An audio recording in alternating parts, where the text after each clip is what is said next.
Hello, welcome back to the studio. This week we do a stunning waterfall with autumn colours. I'm inspired by the complementary colours of the sky and the autumn leaves in the garden.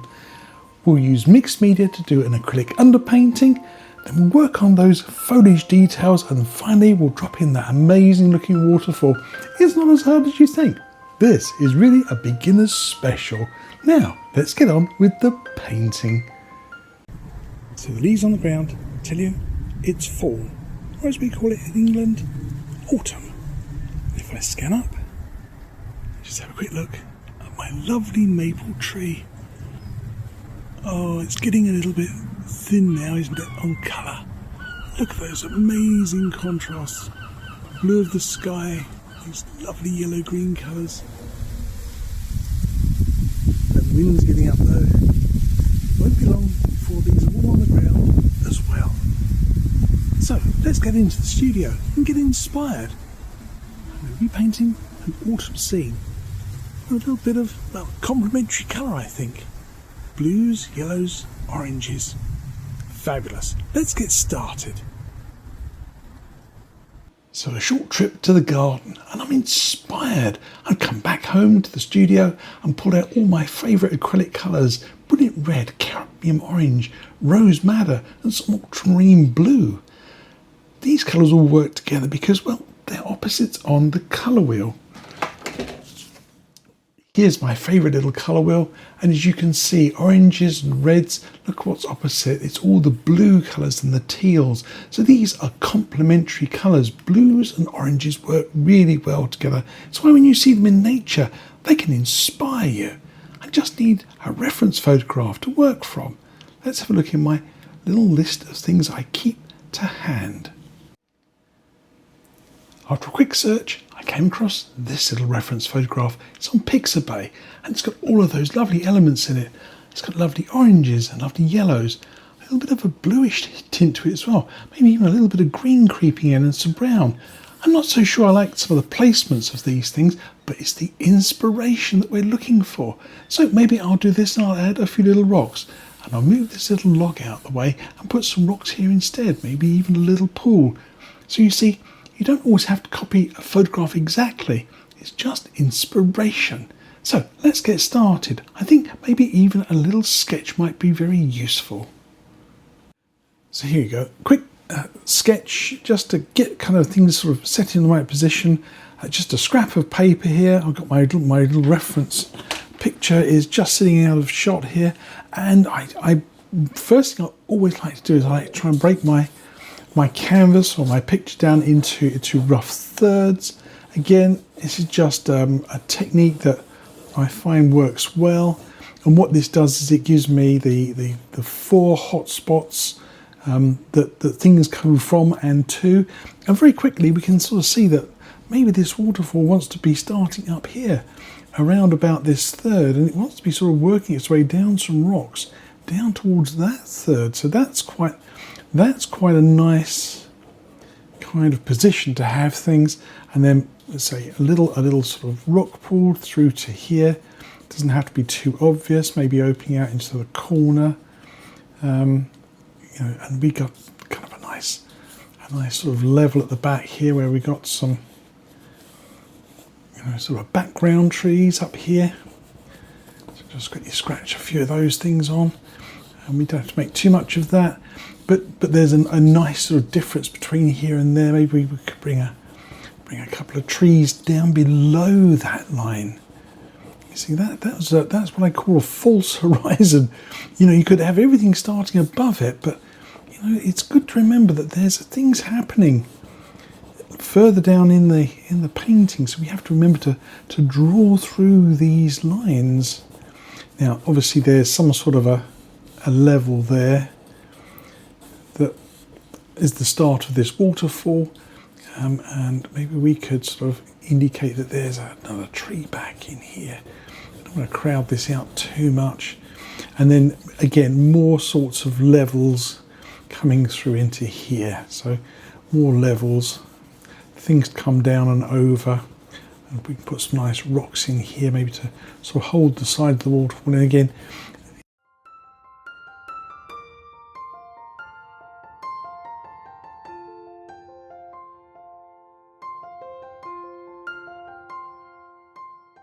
sorry, forgive the pun, with water, but we tend to dive into a project and not consider sometimes that, oh, maybe we should take just a moment longer to think about how it all sits together.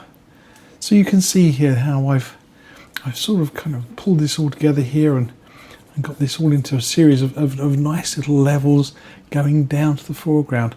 I'll sit back with a cup of tea, have a look at this, make sure I like the look out of it, and then we'll start working on our canvas.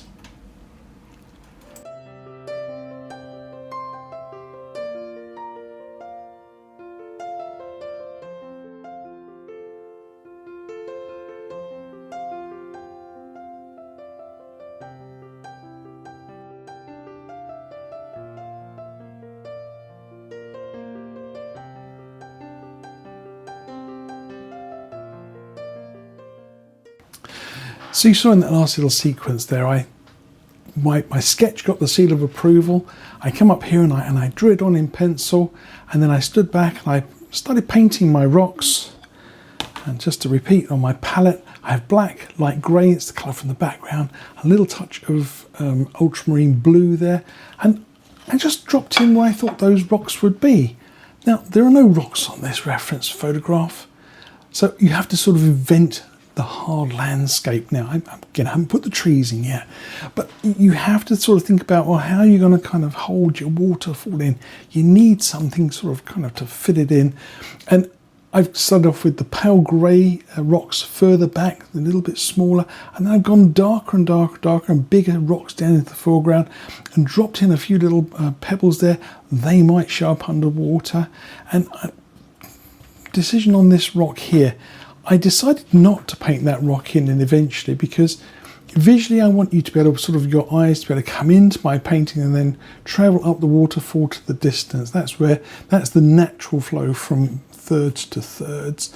And a big rock there might just block my visual, kind of my eye line. So I've left this open here. I could put the rock in later on, I could just leave it out. But right now, all I really want to do is get the structure in. You saw me just coming in here and just scrubbing in a little bit of a dark grey. I literally just got a little bit of acrylic on my brush, a little bit of very, very dark grey, almost black. And I just want to kind of create that lovely, you sort of see there, there's a lovely sort of darkness, and there's a nice dark gash there as well. And these are shadows that are not made by rocks, they're just kind of depressions in the ground.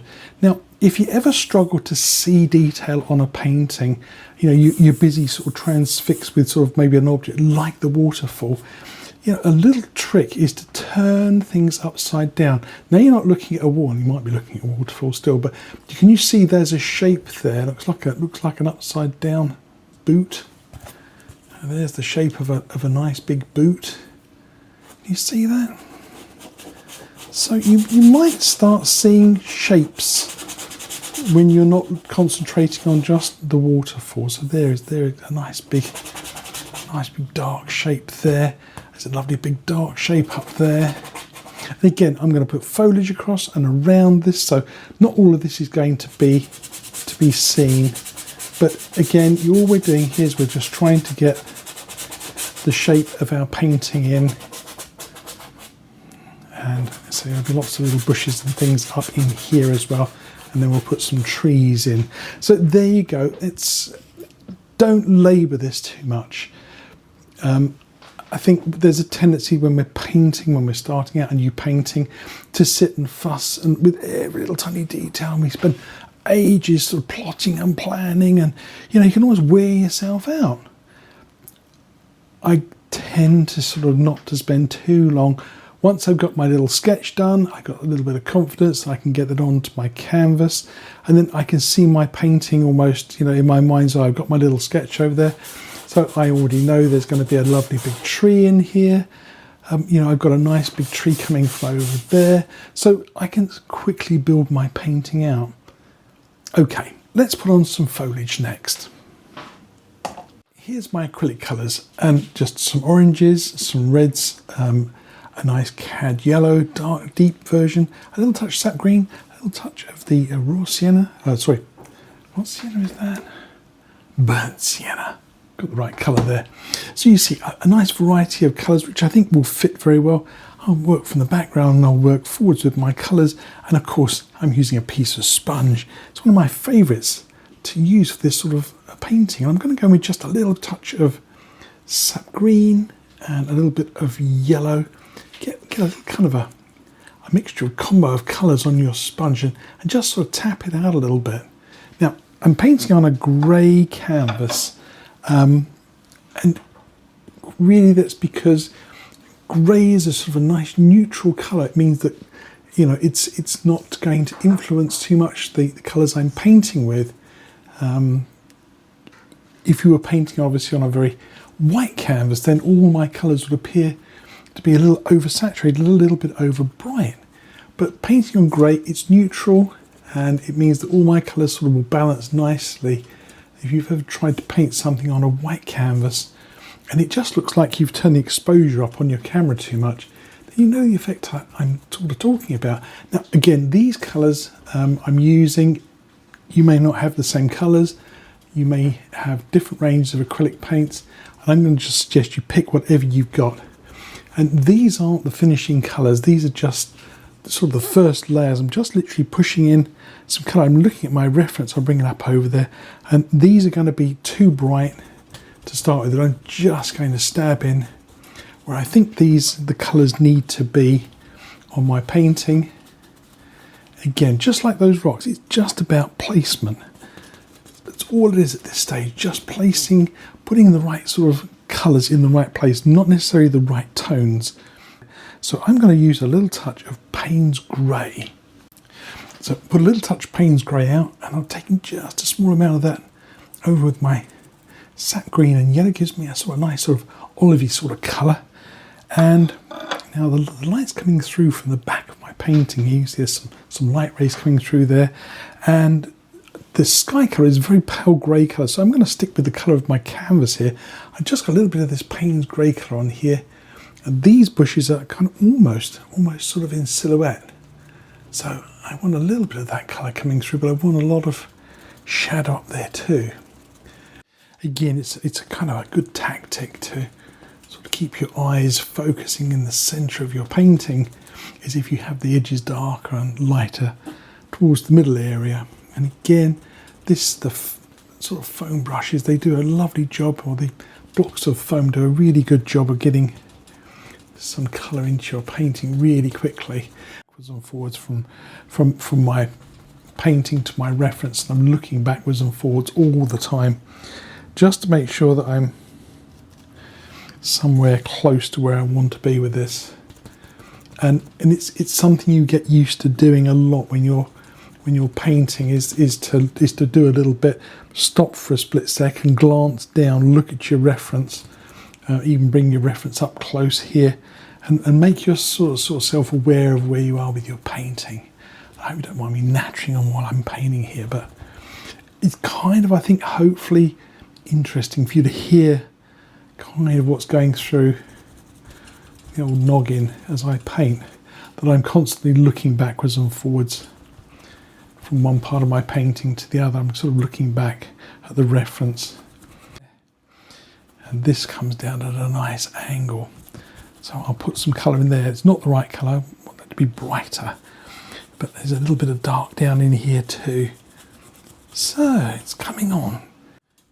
Okay, so I've added some more of this green colour to the side here, because, let's say, if I try and put oranges and bright colours over this, it's not going to show up against the pale grey. So the idea is you put an underpainting colour there. Maybe not as dark as that, but you want something darker there to make your highlights show up. I've got that lovely deep dark shadow colour there, and I've got the same over here.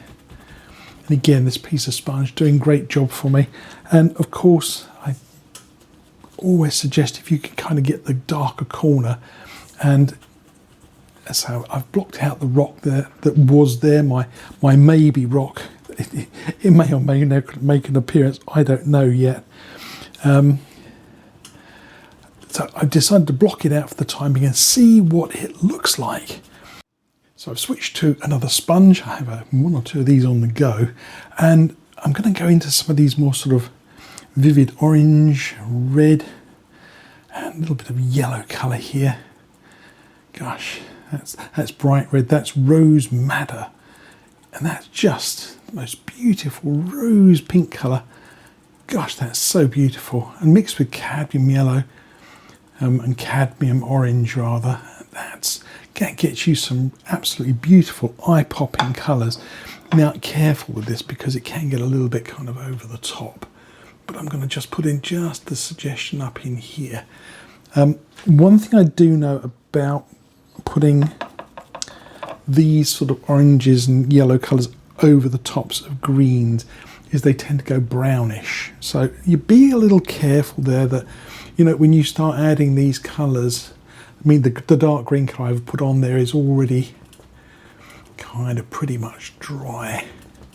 But I left holes where I want some bright colour to go through there because I know from experience that sometimes getting those colours to really pop when you're painting it over the tops of green can be a challenge. They can just sort of sink into the background. So I leave a few little holes here and there in my painting. If it doesn't work out exactly like my reference, I shan't be too disappointed. I'm just again using it for inspiration's sake. Now then, there's a lovely dark gash of colour there, and directly beneath it there's this sort of really beautiful band of red and fiery orangey colours. In fact, this whole thing has got a lot of that sort of fiery orange colour.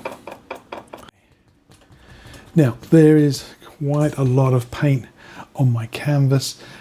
Some of it is still a little bit on the wet side, so I'm going to leave my canvas now just to sort of sit and to sort of dry out for about 20 minutes, half an hour. I'm going to come back, maybe we'll drop in a couple of trees and see if we can't sort of start again getting our painting sort of towards the stage where we can start thinking about adding water into this. And this is a mixed media painting. All of this underpainting is going to be covered with either linseed oil or liquid clear, whichever you want, and then we'll put the waterfall in and we'll add some glazes of colour. So lots of fun to come. So I left my painting alone to dry for about 45 minutes, an hour, and I ran my hand over it, kept completely dry. But what do you think of it so far? You see, when I look at this, I see a problem which I don't think maybe many beginners would spot. More than one thing actually, and the first thing is to do obviously with the depth of colour. So what do I mean by that? Well, quite clear there's still quite a lot of the greyness grinning through. And if I hold up the reference photograph over here to one side, maybe if I'll try and hold it up there we go.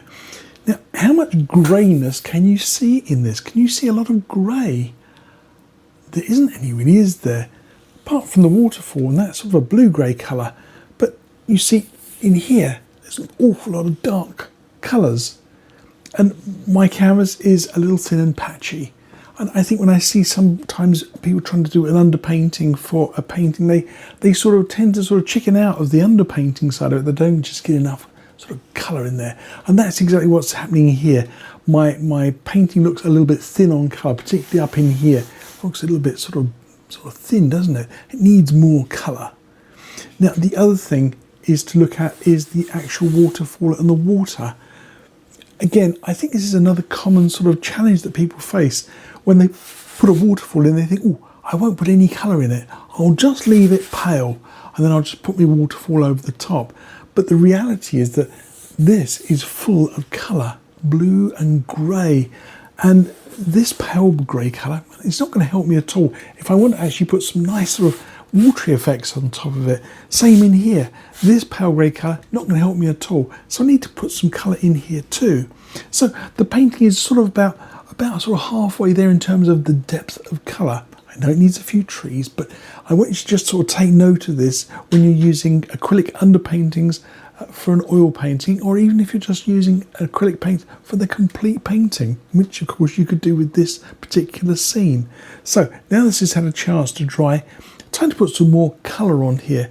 Now I know it won't go muddy. Right, let's get cracking. So the sponge has done a great job of covering in a lot of my canvas, but it's a bit of a blunt instrument and it doesn't do a completely perfect job on lots of this. It leaves lots of little holes, which is just what I wanted it to do. But I want to get really a bit more sort of detail into my painting. So I'm going to go back into my sap green and more of this Payne's grey colour. I want those really lovely dark greens here. And I've got my little reference pictures just down there out of shot. And I want to sort of go back in here and be a little bit more kind of definite now. The brush is got a little bit more sort of kind of accuracy. It's not quite such a, as I say, not quite such a blunt instrument. So I'm going to go back in here and just stipple in some more of this dark colour using a brush. So you see, looking at the reference photograph, I start laying in some of the background foliage. I'll put some trees back there a little later on. But the other colour I want to start including is a sort of a warm, earthy brown tone. I use some of my burnt sienna, but I also use some of the orange and some of the green together. It always makes a lovely warm brown tone, Christmas brown. I want that lovely warm, earthy tone in my underpainting.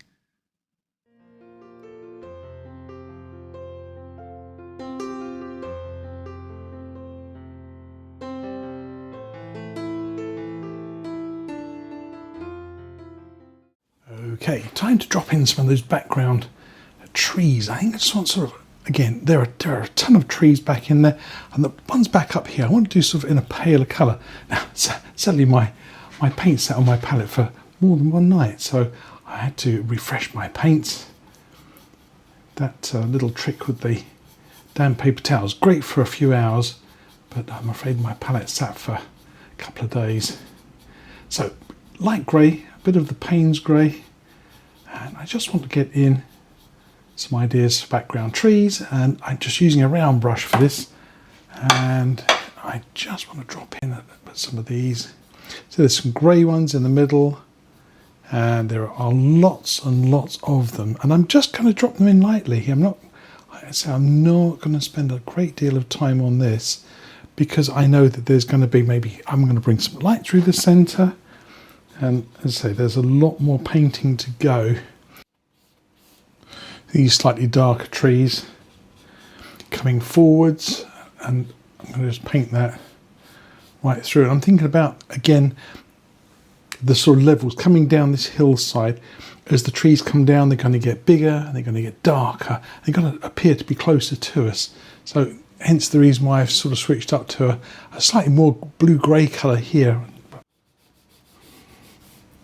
And I've given it a bit of a downward angle on its little foot to sort of indicate that it's sort of not growing on flat level ground. From the side as well, we'll just take a little bit of light grey.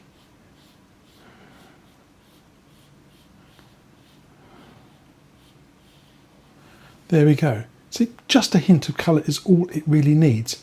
Right, I'm going to come in, put in some more trees, and I'm going to come back and reinforce these rocks as well. There's one or two of them getting a bit lost.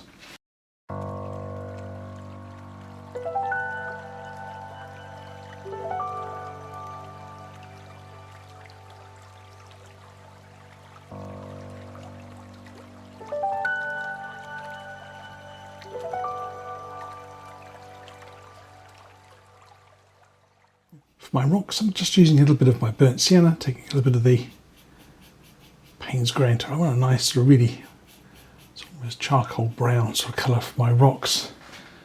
And again, thinking about where the light's going to be coming from, I just want to really kind of reinforce that sort of shadow that's sort of under the rocks a little bit more here. Now, again, I'm going to have water tumbling over these rocks. Again, I'm just looking to reinforce the positions of them. And as I say, by the time you put some tumbling water over them, and you've got some foliage in there as well doing its thing. These rocks, again, these are more kind of, as I say, just kind of reinforcing where the positions are, so they're not getting quite so lost. And I'm keeping this very kind of loose, and you see, literally just holding the brush and just to kind of let it bounce across the surface here, and let it make a mark, and then we'll put some highlights on top. So this is sort of the shadow at the base of these rocks. It's going to be nice and dark down in here, just on their tops. And again, I'm just using that Payne's grey colour, a little bit of the sienna colour, a little bit of blue sort of blue-grey colour here. Again, just think how the light would come through here. Super light touch, just touch that rock and just let the paint break. Not too much paint on my brush here, so. And again, just touch. Now these might appear to be too bright. Again, experience teaches me that as the paint dries, the acrylic tends to dry darker. So I'm not overly concerned if they look too bright at this stage. I can always sort of tone them down a little bit if I need to, but I'll let them sit and dry for half an hour, and then we'll see what they really look like, because I suspect they're probably not going to look anywhere near as bright as they do now. If you don't add some colour to here, if you just go with just this almost grey of the canvas and then you try and put a nice waterfall over it, it's just not going to show. And you need to really put in quite a good amount of dark colour here. Again, I'm just using the Payne's grey and a little tiny bit of light grey and some blue. And again, think about how the water falls. So you really want your brush to sort of mimic what the water's doing, like gushing over the top, cascading down, bouncing off of rocks. The foliage is going to be overhanging the edge here. So again, think about kind of how the water moves. Kind of think about how it comes down, hits a rock, comes up and over the edge. So you want your brush strokes to mimic what's happening. And this is important, that we don't just sort of paint straight lines. I really want you to sort of, if you're being a little cautious about how you paint, to think more about using your brush more to sort of make the mark of the water, rather than worrying about, does it look right at this stage? I don't really care at this stage it looks right. I just think that if you can get that kind of little bit of action going in the water at this stage and get that kind of motion going, your paintings look so much better for it when they're finished. Now then. Here's a nice big, a bit too much blue. Let's tone that down a bit.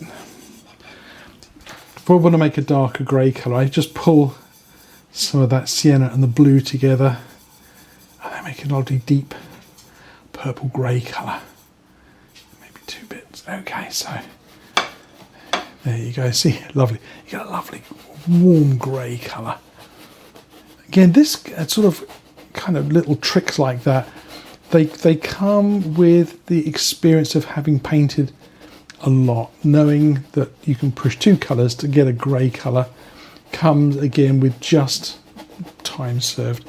You can sit and read this stuff in a book all day long, but until you actually make a mess on a canvas and put a little bit of paint down, you won't know this sort of stuff. There is no shortcut to it. Again, I'm just filling in the pool area here as well. There is no shortcut, folks.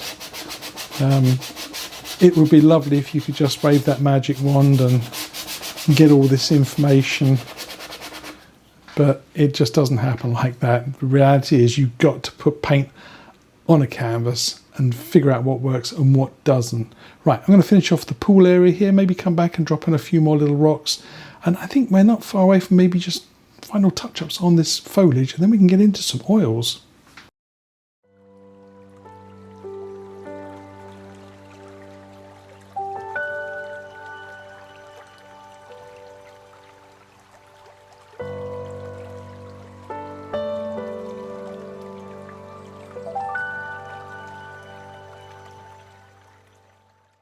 So, as you see, the rocks have darkened down a fair bit, and I think I just want to come in here and put in just a last little bit of foliage.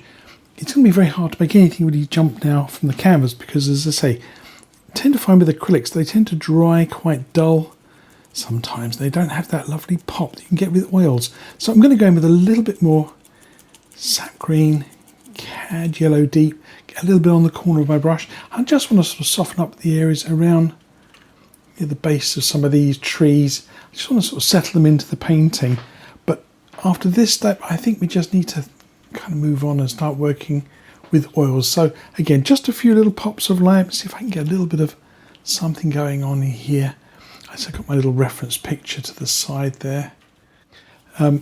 You can become simply another mud mixer, but obviously you'll become a mud mixer working with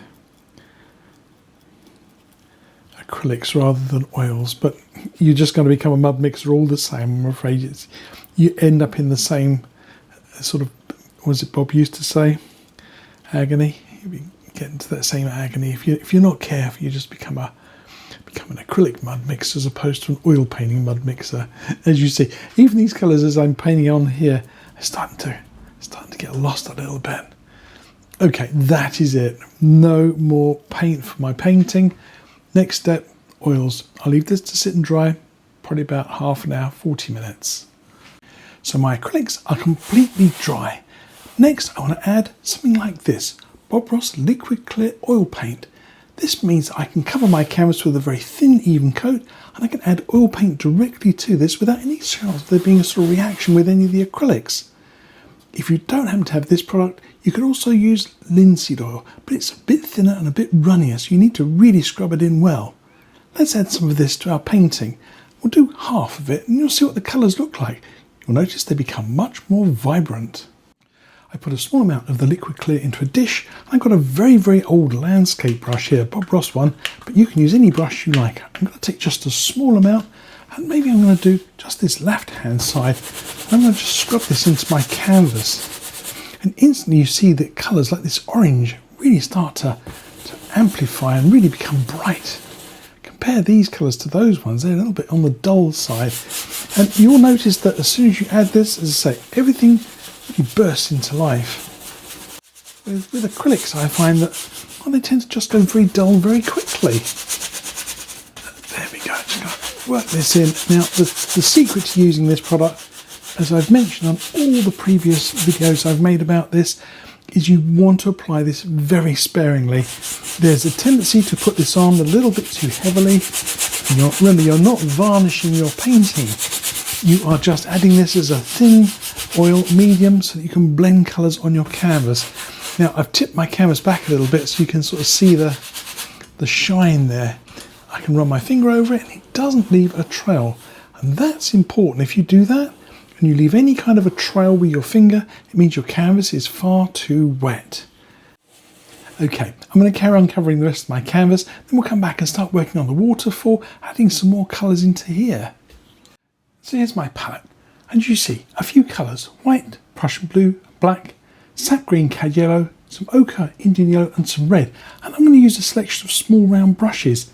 It's important to realise at this stage that what we're looking to do now is to enhance the painting using oil paint, not to repaint the whole scene. I think this is, again, another area where sometimes when we use underpaintings and acrylics, and that suddenly we think, so right, okay, time to restart the painting from scratch. And it's not.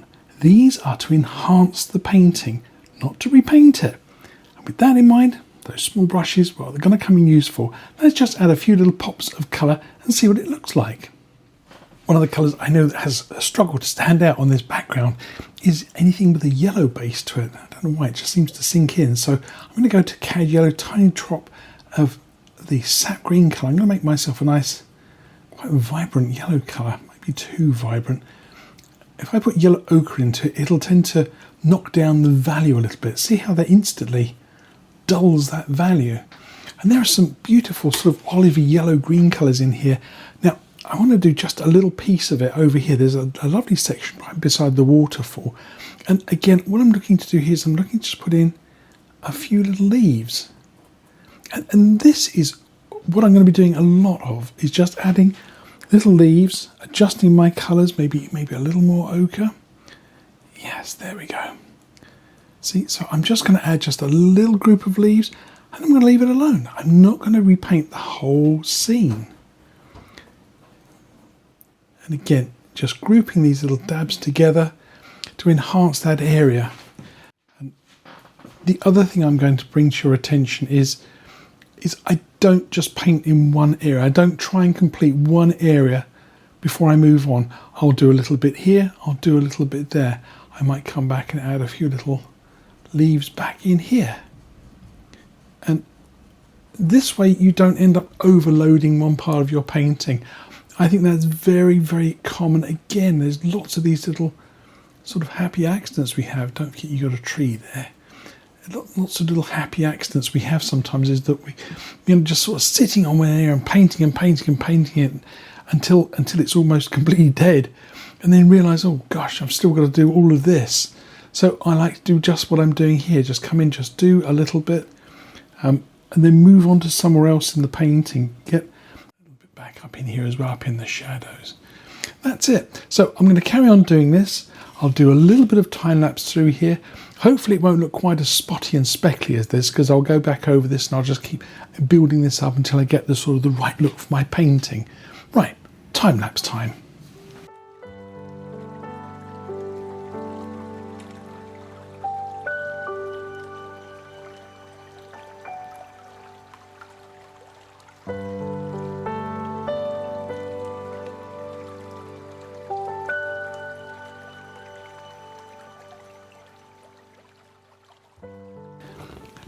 Some bright red and some Indian yellow here makes a really wonderful warm orangey colour. And you want quite a little blob of this on your brush here, and just kind of go in here and just kind of make a little bit of an impact with it. Just kind of, again, let the brush just kind of skip. Remember, you're painting fallen leaves here, so we got to kind of think about painting sort of like leaf litter as though it's laying across the ground. I quite like that way that actually lays there like that, but yeah, it sort of lays there in two separate chunks, and that's not how leaves fall, is it? So we had to just introduce a little bit of that red colour and that orangey colour amongst the green colours and give it a slightly more realistic look. There we go. So you have to be thinking about this as you're painting. You have to think about how we get colours to work with each other, especially when you're dealing with Mother Nature, and how things kind of just fall. I'm going to keep that shadow under there. I really like that. I might just put some slightly grubby orangey colours up under there. There we are. Having a lot of fun with this. Now, I don't want to get too much further into this before I start thinking about putting my waterfall in and see if I need to do anything more with these rocks. They're there, but kind of maybe a bit of moss or something on them might really give them a little sort of pick up. Right, let's drop in this waterfall next. Okay, I've got a very old crunchy looking brush here. It was a fan brush originally, and I've cut it down and turned it into a bit of a rough looking sort of dagger brush. And I definitely don't want to be using pure white for this. I want to be using blue whites. Even got a little bit of black in there as well. And I'll bring the reference up here in the corner, you can see that there's a lot of action moving here. There's lots of blue-greys colour coming through here. I want to just get my little old dagger brush here really nicely loaded up with colour. And again, think about how the water's kind of gushing down here, and just lay your brush on its side and just kind of let the brush sort of drag.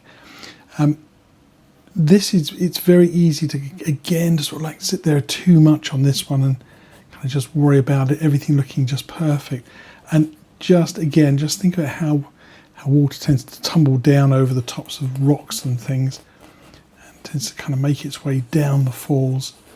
Now, this looks a little on the bright side to me. I'm going to tone this down. I'm going to put a little bit more black into my colour. I just want this to be less bright, especially down here where I think it's going over a rock. And again, I'm just using my brush on its side just to drag. Let's reposition my camera for this bit. So, as I say, I'm just using my brush on its side. Not a lot of paint on here, but I'm just going to drag the brush down the painting. And because this is a very old, crunchy brush, it does lovely things. It kind of does really kind of good sort of bumpy water. I use it for seascapes quite a lot as well, but notice how it gets that really lovely texture going in it, and all that lovely action, kind of how you imagine water to be tumbling down the side of this little hill. And I can't stress this enough, that the less you do with this brush, the better the effect. And I think that's the secret really of painting a good waterfall like this, is to just let the brush do the work for you and don't think about going back and fiddling with it too much.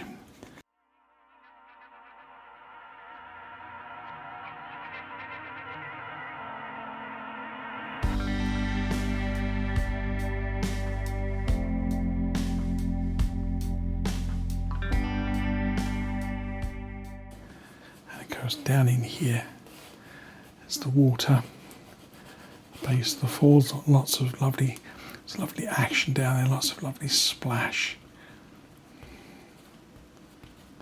And again, don't overwork it. We want to see lots of lovely movement. We want to see a nice blue-grey colour down there. We want lots of lovely movement and kind of things happening here down in the water. And of course we've got some lovely rocks under here as well. I don't want to lose those either. So look at that. How quickly did that little waterfall pop in there? Didn't take much effort at all, did it? If I leave it alone, I'll be doing really well. So I stood back from my painting, took a little break from it, walked away, and I come back here with a fresh pair of eyes, and I just feel like the waterfall is sort of floating off the canvas, and I've lost a little bit too many of those little dark colours around the edge. So I just want to go back in with a little bit of black, a little bit of green into it. I don't want it to be just pure straight black. That's just too cold, flat a colour here. But I just can't help feeling that I kind of lost a little bit of some of the darker shadows at the edges here, that kind of where the water is sort of carving its way in. So I'm going to just push in a little bit of black, a little bit of green maybe. Just going to kind of darken in some of these edges, and again just to sort of kind of sink the water back into the side of this hill.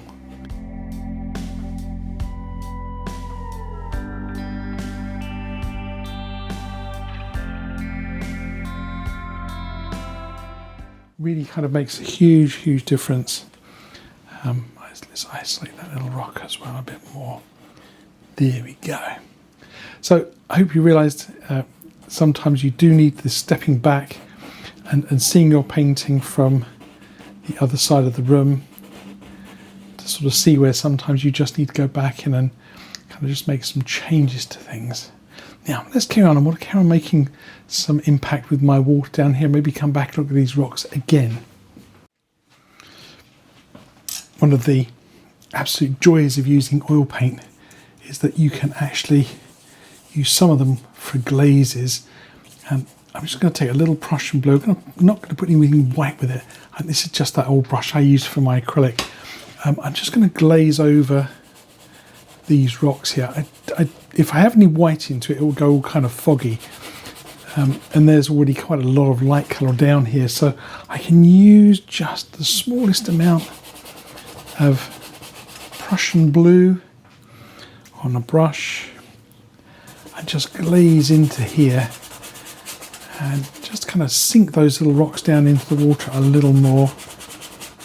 A tiny bit of the green colour in here, I think that could work quite well. It's a little bit vibrant, isn't it? A little bit bright. What we could do is take a little bit of black into it, just kind of knock that down a little bit more.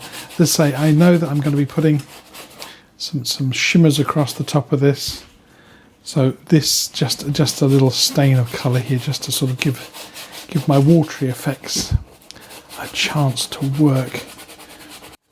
Scrub across them, and they're all still sitting there, so you can find all those little rocks. They're not lost at all. Now while I've got this brush and I'm going to pick up just the smallest amount of that blue-grey colour, and I'm going to just take the suggestion of this across the surface. Again, we're looking for just hints of movement. We're not looking to cover things up completely. And again, I'm going to try and do this relatively quickly, because I know that if I sit and fuss with it too much, I'm going to start losing stuff in my painting. And again, I'm just going to drag my brush around, get a little bit of a shimmer going across there. Now, don't forget, water tends to lay fairly flat, and you don't want it kind of running downhill here, which is kind of a habit I have. Terry's always telling me, you know, your walk pace is downhill. I say, yeah, I know. I can't help myself. There we go. So sometimes just like that, it's all you need is just a suggestion. I might put a little more brightness in a couple of these places. Keep these little rocks showing through.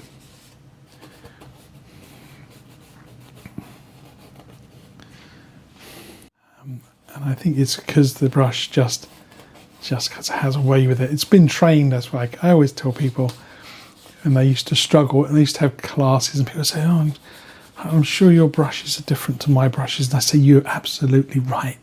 I said, this brush has been specially trained, and I think you should be using it. And I give them my brush, and I'd pick up their brush, and then I would carry on painting, and they would look at me after sort of 4 or 5 minutes trying to paint with this, and they go like, do you think I can have my brush back? And I'd say, well, sure you can. I said, did it make any difference? They said, no, absolutely no difference at all. I said, there you go. I said these brushes, they obviously know who's in charge. So we used to have some laughs about stuff like that. But there you see just some nice little ripples, and I might pull some of these little stones back out again. And I look back in here and I wonder if I might just kind of pick out another little pop of light in a couple of these. Right, time for another stand back.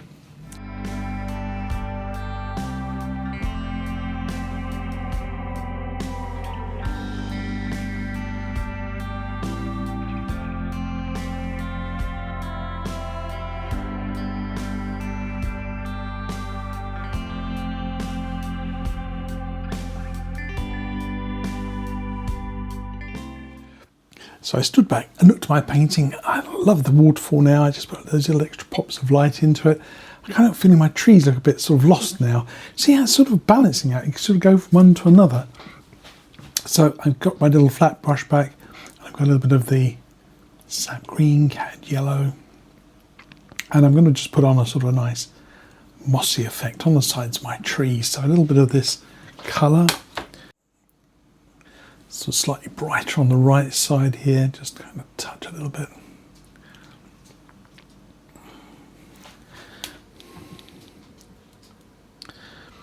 Again, varying your colours a little bit, sometimes a little bit more yellow ochre here and there, maybe a little bit more of a lichen. So again, lots of little colours.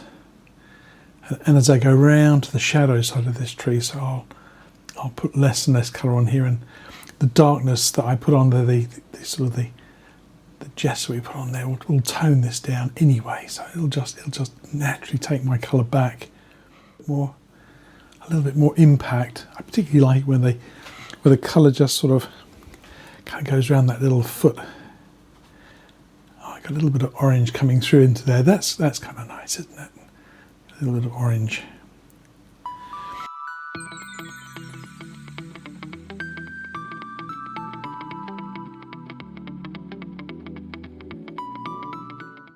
There you go. So just small things, small touches now. There's no more really big changes to be made. Now, one area of my painting I have neglected is this lower corner here. And if I bring the reference up here in the corner, I can't help feeling that the log was laying here. And these little red leaves they just happened to land there, didn't they? No one put them there, did they? On purpose, to lead your eye into the painting? Well, if they did, it was a nice touch. And I want to do that for my painting. So I put a little bit of linseed oil out of my old round brush. I've got a little touch of this red and a little touch of this orangey yellow colour here. I am going to add myself a few little bright red leaves here, just sort of laying on the ground. And again, it's to draw your eye into the painting. It's to kind of get you looking into the painting a little more. I can put a little bit more red with it, a bit more cad yellow with it. And again, these are like little maple leaves, so maybe just like little 3 prongs on them, nothing special. And I'm going to put in a bunch of these little leaves here in the foreground. There we go. And I'll just decorate that with a few nice little leaves going up into here. Maybe I'll put one or two on the top of this rock as well. Yeah, why not? Just for fun. Okay, let's have a little fun with this area. And I think maybe just one more thing to do.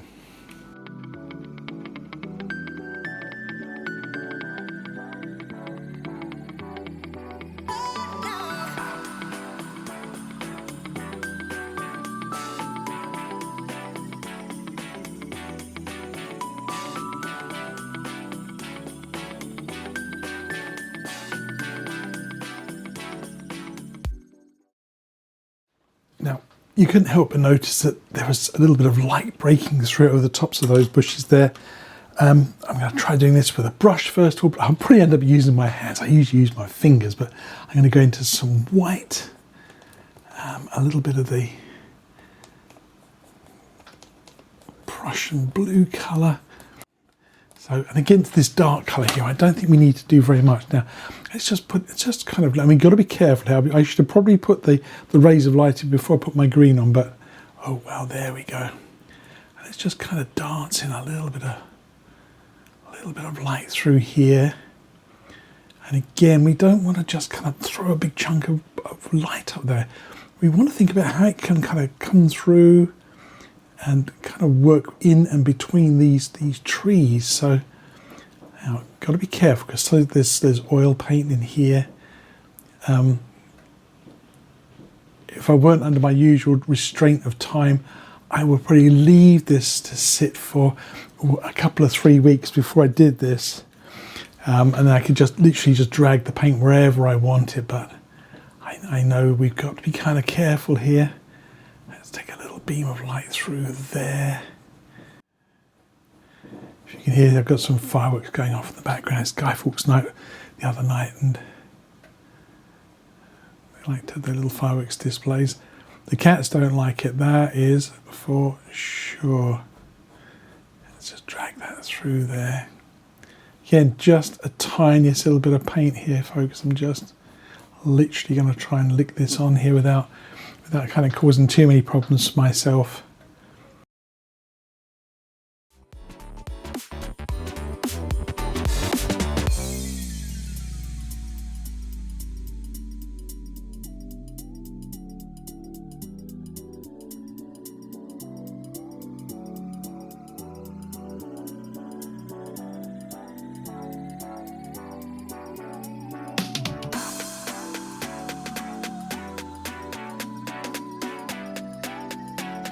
You can see there, I went through there past that tree and I hit some green on the other side. So I'm just going to use my little cotton bud here, just kind of pick up that colour and kind of move it back out the way again. I hit the green that was on that tree branch. There we go. It's an easy fix. Smooth that back with my finger, and with that, I think we're done.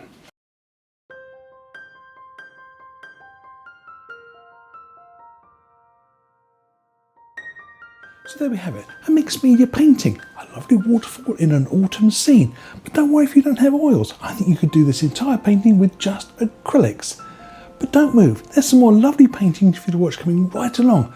Oh, by the way, if you enjoyed watching this, don't forget to like and subscribe. Leave a comment for me. You can even hype it. And that means that YouTube know that I've done something which you really, really enjoyed. Happy painting, people.